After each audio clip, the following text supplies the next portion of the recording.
It's Don here from the board. Hey everybody, this is actually going to just be a brief introduction to another video that I have actually recorded. Now the reason why I've got this introduction happening is because there is going to be a couple more videos coming in the next couple of weeks, and I kind of want to just say that I've had a mail day. And in terms of context, I just want to show that I did get some stuff, but in terms of time frame and releasing videos and pre-recorded content, it's going to be a little bit out of whack. And so, I don't want anybody going, oh, hang on a moment, it seems like he got this ages ago, but then why is he taking so long to actually get to it? So I just want to show some of the packages. I'm kind of excited because even though I've been in the mechanical keyboard community now for a couple of years, this is actually the first time I've had like a mail day where multiple items have actually turned up on the same day, as amazing as that is. So let's just check out some of those packages quickly before we roll into the actual video, which is about the QuadHands Workbench that will follow this quick look at my mail.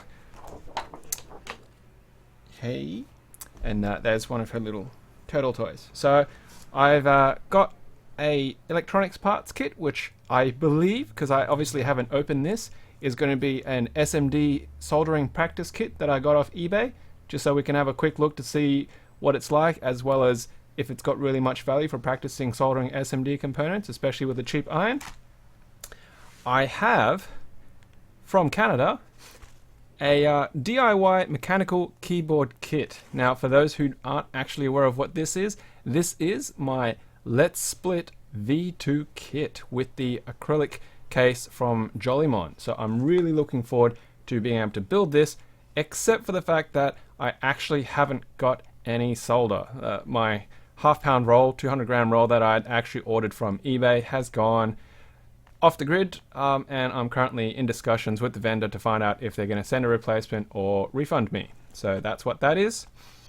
And the most exciting out of today's triple mail day is this monstrosity of a box. Now, it also comes from Canada, and it's a small packet.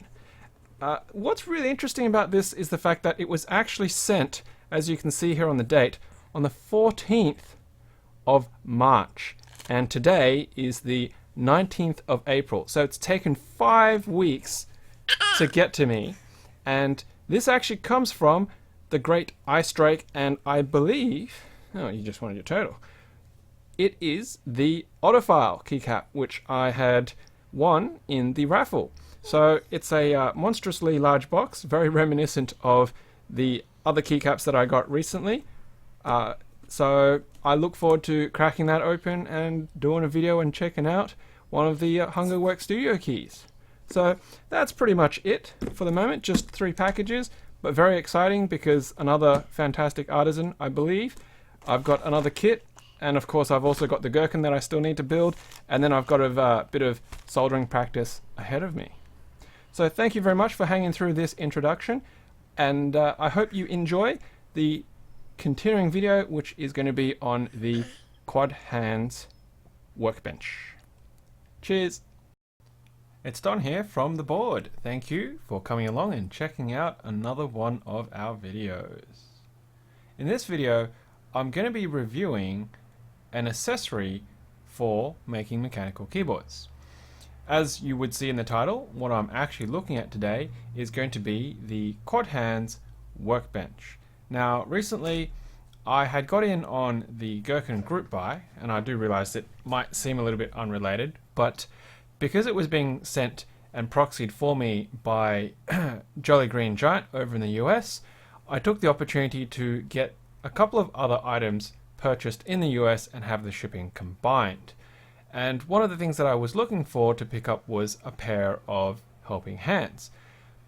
One of our good friends at the board is Ski with Pete and his channel. He uses a QuadHands helping hands. I think it's the Octo model, maybe something like that. You can see it on his channel, and it's a very good looking unit. It's got a heavy weighted base, and it's 4 legs with 4 arms, and he uses it to clip his PCBs onto and so forth, so he can actually solder them. And I thought, I really want to get one of those. When I built my Ergodox, I found that I had issues in being able to solder my diodes neatly and evenly because I didn't have any surfaces that I could actually prop the PCB onto that had my diodes resting and the legs poking through them at a sort of good working angle. So I was looking around on Amazon and I was actually going to get the exact same helping hands that Ski with Pete has on his channel when I came across their newer model, which was the Workbench. Now, I did look around online to try and find if anyone in Australia actually carried this particular model, and I couldn't find anybody through any of my searches. And then I went directly to their website, to QuadHands' website, and I tried to use their contact me feature, and I sent a message asking about it with 0 replies, no replies at all. So it was a little bit disappointing that they didn't have any customer service to tell me even simply, I'm sorry, we do not have any Australian distributors. It did put me a little bit back in that they didn't have that customer service or a response, even an automated response, but I still went ahead because I read the reviews on Amazon and I thought, you know, this sounds like the kind of thing that I wanted. And so I got Jolly Green Giant to order it for me, and now I've got it along with my gherkin and other bits. So it is actually, I haven't quite not seen this. I have seen it because of the way that everything was packaged and sent to me, but I haven't actually put it together and I haven't actually tried out its features. So what you're going to be seeing with me right now is actually my genuine response and reaction to this kit. So let's get and have a look. Now, there's the gherkin, and the reason why I've actually got the gherkin out here as well is so we can see how the actual QuadHands Workbench goes and fits and holds onto the PCB components. And Jolly Green Giant was very kind to use copious amounts of duct tape to ensure that everything was actually held down properly and wasn't going to go flying around. Now this is a beast, an absolute beast of a helping hands, because it weighs, I believe off the top of my head, around 4 pounds. I'm not going to show you QuadHands' website or their actual product listing, simply because you can Google it yourself, and I don't feel that I really need to give them any extra advertising besides the fact that I'm already reviewing this unit simply because they didn't really give me any customer service in return. So if we crack open the box, now by default it comes with 4 arms. It comes with 2 long arms and 2 short arms, and you'll see on the camera that they're actually individually bundled, which is pretty neat, and the bundles are sealed, and there is the workbench itself. Now it does have a couple of blemishes on it, but you know, it's a painted surface, and that's just a little bit of adhesive material more than anything else by the looks of it. So that's probably from the sticky bits on this. I'm not too worried about it, but it's got a serious amount of heft to it. Now that's just an empty box, and of course they've got like a little QR code business card, and it says thank you for purchasing, lifetime of use, alligator clips might be aggressive, if you want free covers email them. Oh cool, okay. I might do that actually. I'll probably send them a message and say send me some. They might not send me some because I'm in Australia, who knows, I'll give it a try. Alright, I'll just put that card back in and put the box aside. Don't have my kitchen scales with me at the moment, but trust me, it's about 2 kilos. It's a good amount of weight, and you can see how thick that is, right? Now if I get my ruler, we can have a look at the dimensions.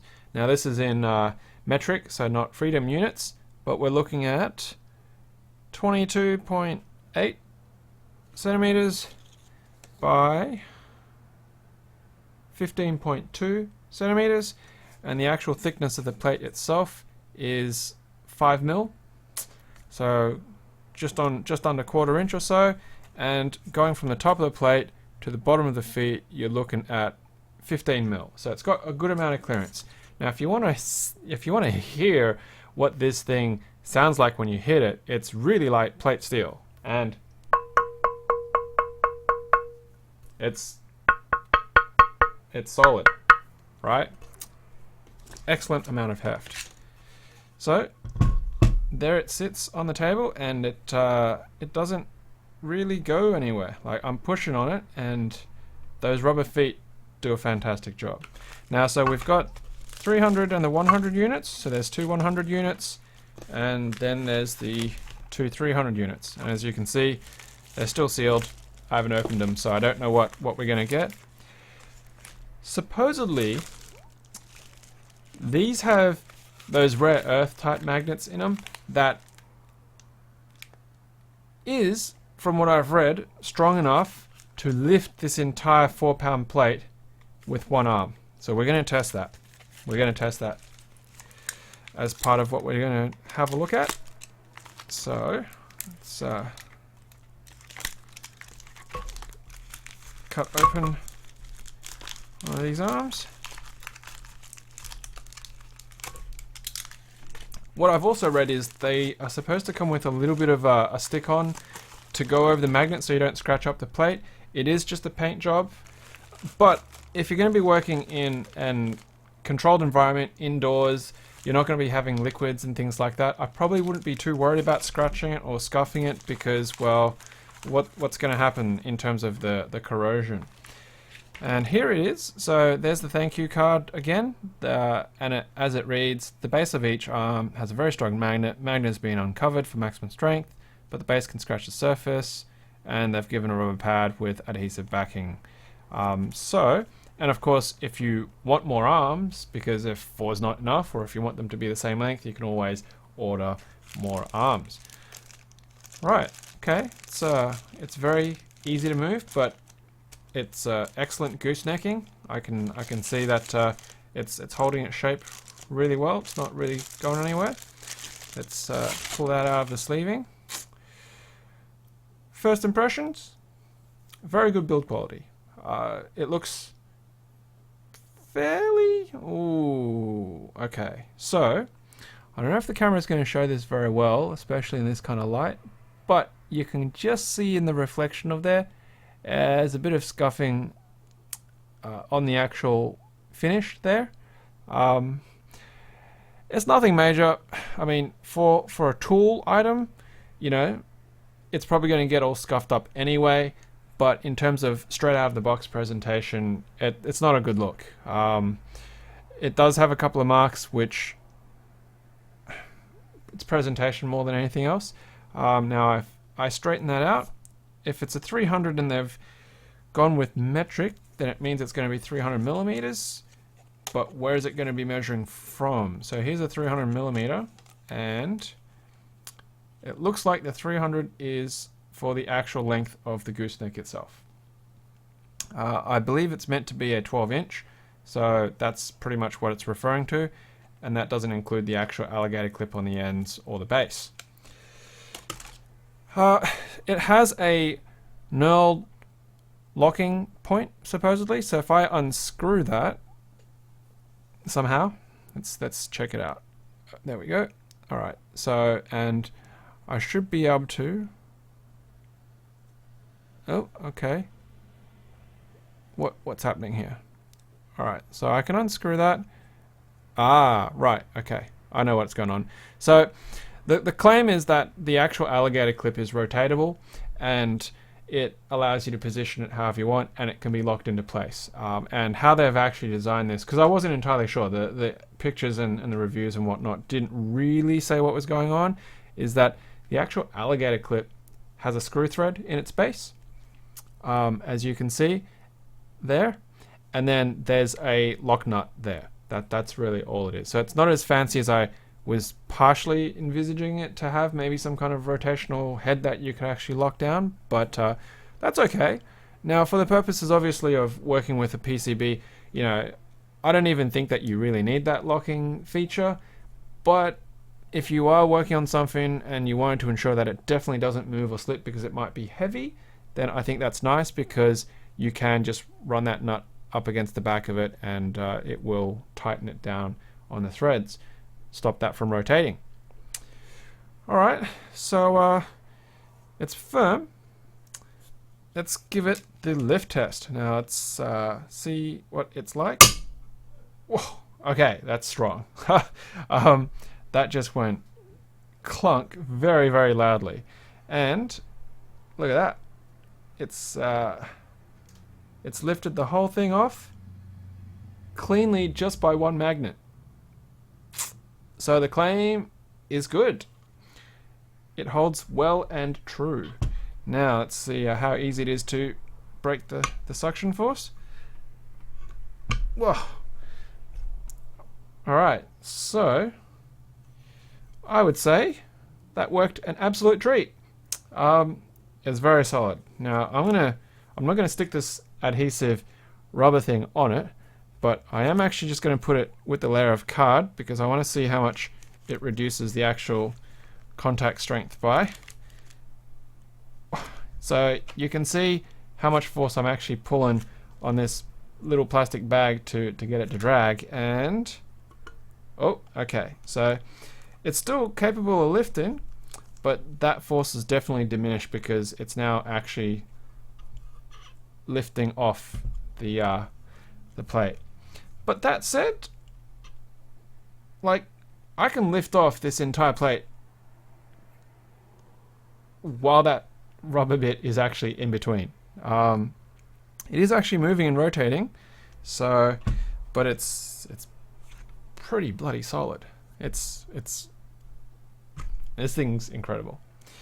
All right, so I'm not going to put that on for now, maybe later, but I'm going to try and not clang it too hard. There's one. Let's open up the a smaller one, shall we?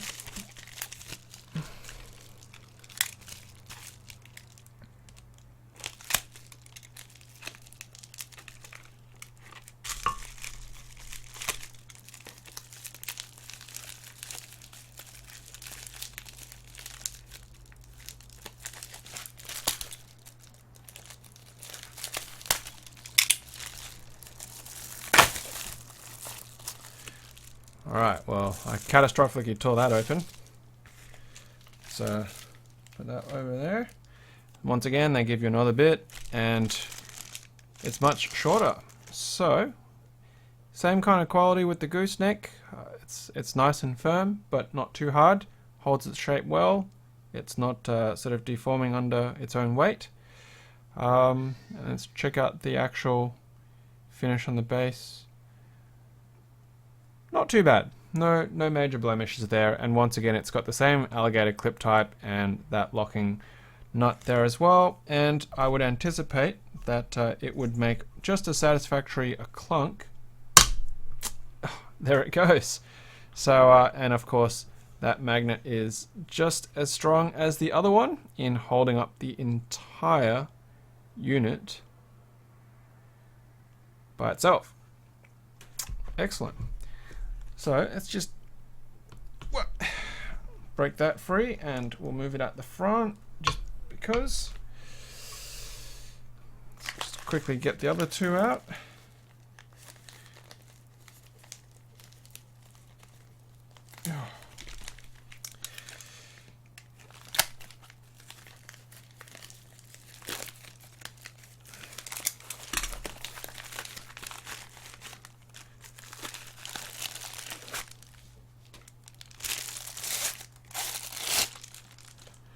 We got any more blemishes on the base? This one's much better. No weird marks on it. Not really weird marks, they're just scratches. And not that I'm really going to be looking or being too concerned about it. It's just cosmetic, being nitpicky.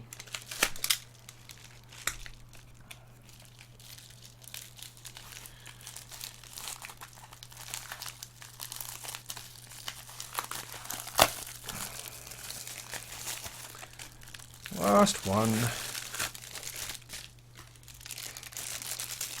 Might as well check the base on that, and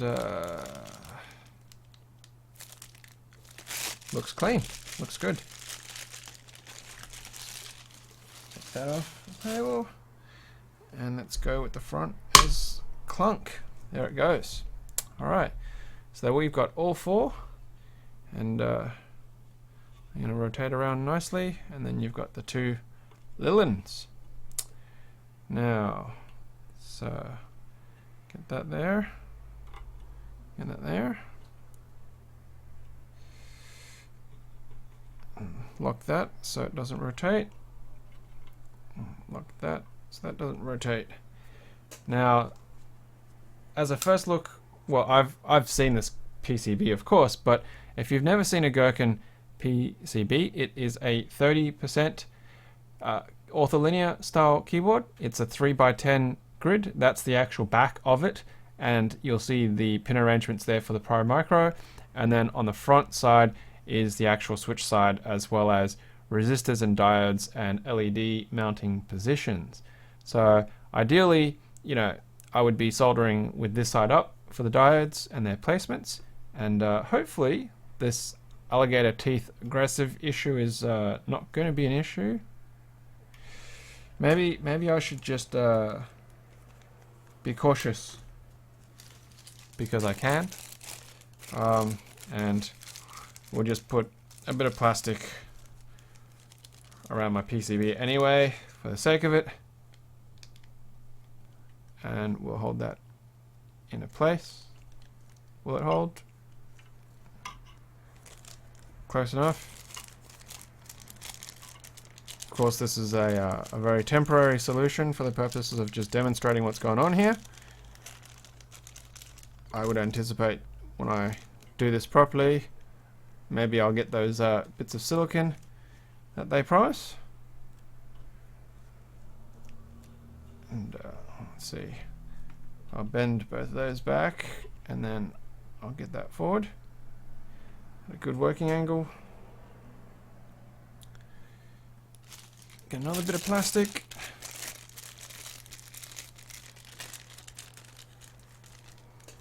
Just protect my PCB there.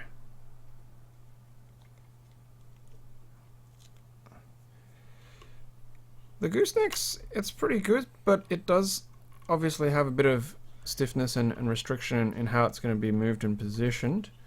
But I think it's just really playing around with it and getting used to it and finding the optimal way to bend it to get those curves where it needs to be.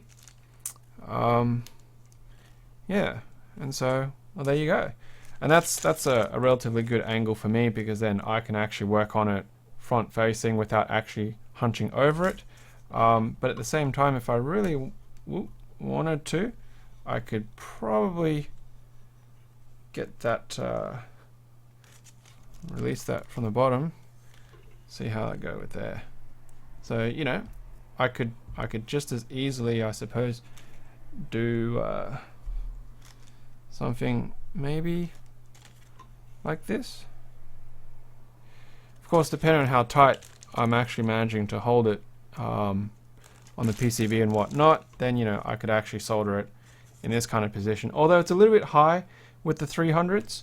I think the 100s are probably a good height for my desk height, but it depends. Obviously, you know, if I'm working at that front forward angle, then the 300s work really well. I think you can actually get longer. I'm not sure if you can get shorter. But you can see it's actually, they do clamp tight, quite tight on these clips. But of course, if you're using all four arms, then it's going to be even firmer in the way that it holds. Now, I'm just going to see if I can contort this into an S shape just to get a bit of height down on it. I can quite successfully. Oh, that didn't go so well. Alrighty, there we go. Just get that back on there. Get further down, get further in. It's a little bit fiddly, as you can see, as I'm struggling a little bit to try and position it how I like.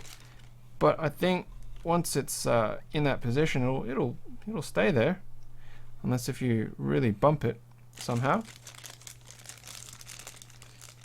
I am not a smart man, because I could have used these short edges rather than those long ones.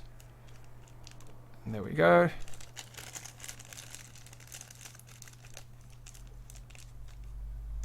And then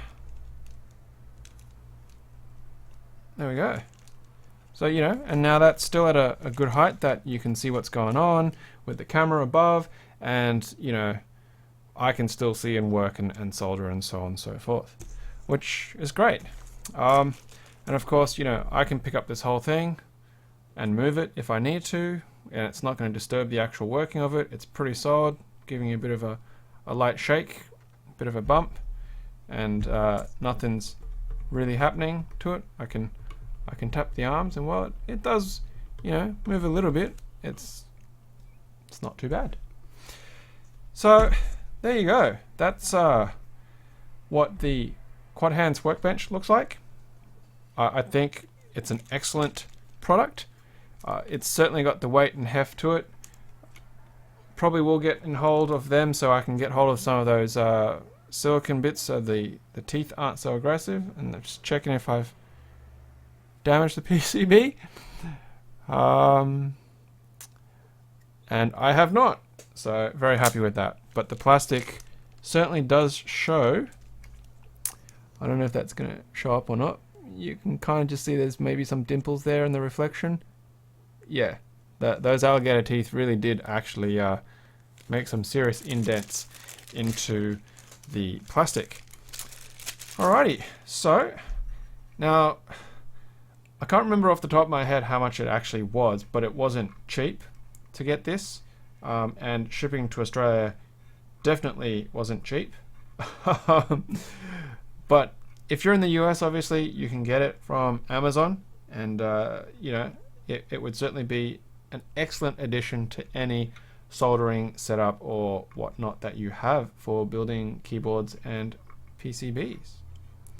So thank you very much for coming along and checking out this video.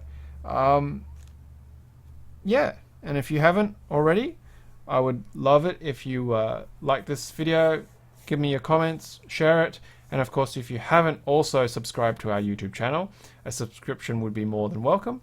You can also check out all of our episodes, all of our back catalogs, all the way back to August 2016 when this podcast series first started at www.theboardpodcast.com. So thank you very much for spending the last 20 odd minutes with me checking out this accessory, and as usual, until next time, happy clacking. It's done here. I'm back just to wrap up on the actual video that I'd done for the QuadHands Workbench. Now, as part of my review, you may have just seen, literally, that I was talking about getting some silicone covers because there was this card included in the actual Workbench package. Now, as you can see, you know, just throw them an email if you want those silicone covers, because those alligator clips on the actual arms are quite strong. And that's exactly what I did. And I thought I'd just follow up and give a couple of minutes on that experience, because it's very important to give QuadHands I suppose, a well-rounded representation. Now, I did talk earlier in my video that I didn't feel that I had really great customer service from the QuadHands website, because I had actually contacted them and I did not get any response at all officially. However, when I sent them the email that this card had said to do so in regards to the silicone covers, I got two responses within the space of minutes. Now, that's a little bit unusual simply because of the fact that time zone differences is one aspect, but what made it really interesting was that I got two responses from two different people, in which one of them, inclusive, was actually the founder of this particular company, which is the alphadia.com. And QuadHands is actually a product of Alphadia. So I think that's really great that somebody high up the chain takes the time, or at least somebody who uses an account that has the authority to use their name and signature to respond to simple emails like this is really great, as well as the fact that they were quick, it was very polite, and they also had no problems whatsoever in saying that they would be happy to send me enough of the silicone sleeves for the alligator clips to Australia. So excellent. Thank you very much for that, Alphadia.